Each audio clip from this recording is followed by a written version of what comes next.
Hello, hello. The Fire Kings are back. Got a Fire King deck profile that I used to win a multi-format 3v3 case tournament this past weekend.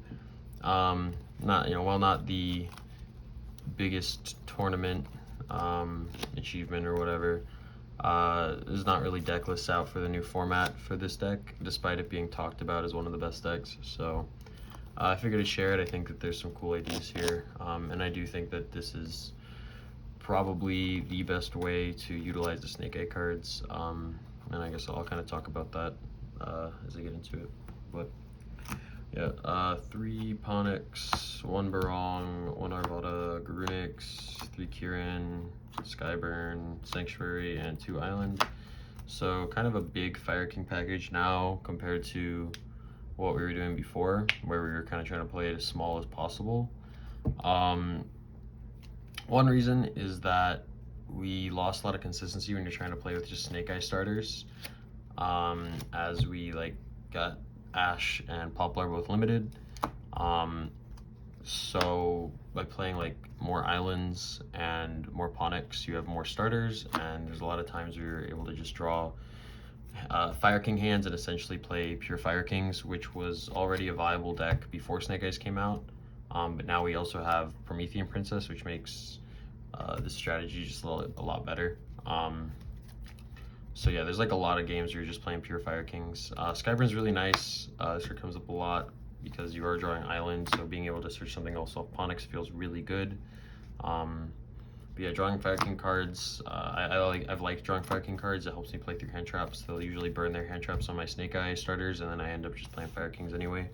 So really nice, and they're really good at playing through boards since they pop cards and such. Barong is really nice. You need it when you're playing pure Fire Kings a lot. Being able to search Kirin just feels really strong, so I like this. I wouldn't change this. And then I played 1 Witch, Snake Eye, Ash, Poplar, Flamberge, 3 Bonfire, 3 Wanted, and then Original.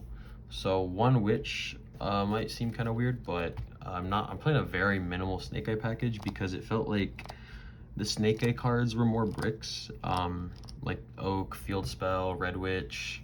Those cards just felt really poor to draw. I did not want to play them in my deck. I don't think they were necessary.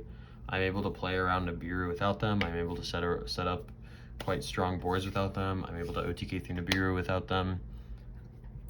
So I don't really know what they're offering other than making my hands worse. There's sometimes where they're cool, they raise my ceiling a bit or make some things easier, but I don't think they're necessary for any of the goals you're trying to accomplish with your engine.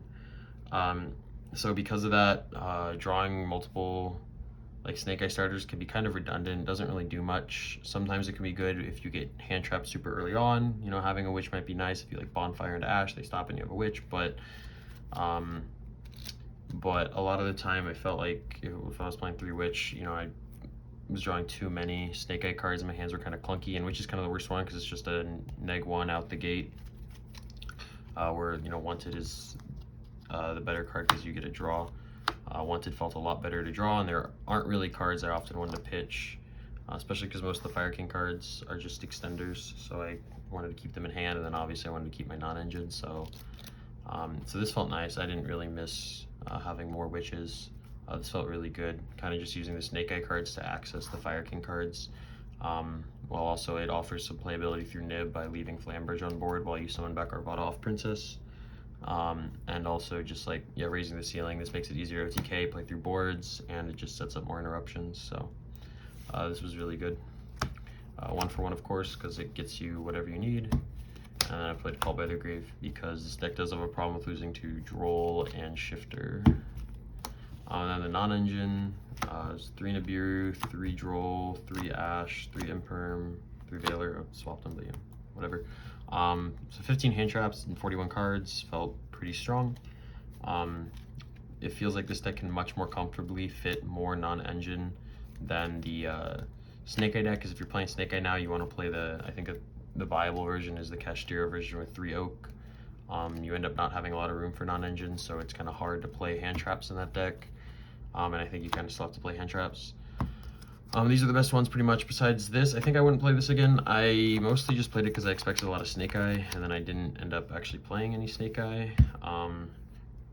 So this card wasn't great, and I also just don't think, I think for a lot of the format, Ghost Ogre might be better, which is what I originally was going to play, but I was scared there'd be a lot of Snake Eye in my like local meta, I guess. Yeah, this card's very good against Snake Eye decks. But Ogre feels like a more solid hand trap against Yugioh, to be honest, and it's also good against Tempai. Well, this card is dead against Tempai, and that's a real deck.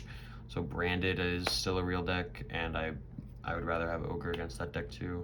So going forward, if I was to play this deck at like a regional or something, I'd probably pay Ghost Ogre over Nibiru in this slot. But other than that, I really like the main deck. Yeah, it's 41, I think. Extra Anima, Sunlight Wolf, Nightmare Phoenix. I like this because Super Poly is really good right now, so I expect some people to be on that, and this can like snipe set Super Polys. It also just randomly comes up to hit other things, especially like Yubel, clear like Nightmare Pain and whatnot. It's kind of important. IP, SB, Darkita, 2 Promethean Princess. You can get by with 1, but it's kind of scary because in a lot of the lines that you use to play around Nibiru, you leave Flambridge up and make this and bring back Arvada. And if your opponent nibs you when you summon Princess, and then you like Flambridge summon back 2 and you don't have a second Princess, it can hurt a lot. Which, you know, I think most people nib you before you summon the Princess, but definitely not always, especially because the combos are different now. People don't know exactly where to nib.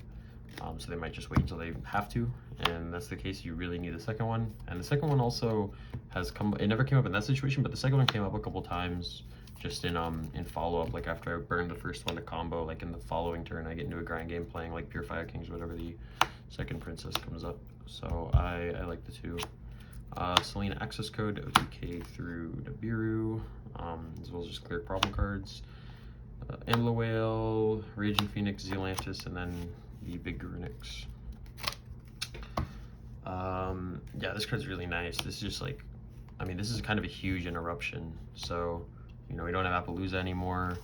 Sometimes it's harder to build boards, and if you can just play Pure Fire Kings, this is kind of like your main interruption. Having a Dark Hole on your opponent's turn feels really nice. Especially because a lot of people like they're not used to playing against it at this point. Side 3 Perulia, it's the best card because it's just solid against everything. 1 Magnamut, 2 Jurisworm. I played Shifter for Crossout Designator because you don't really have very good counterplay to Shifter.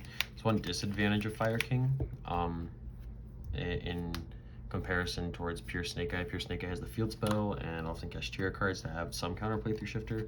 This deck does not really have good counterplay through Shifter.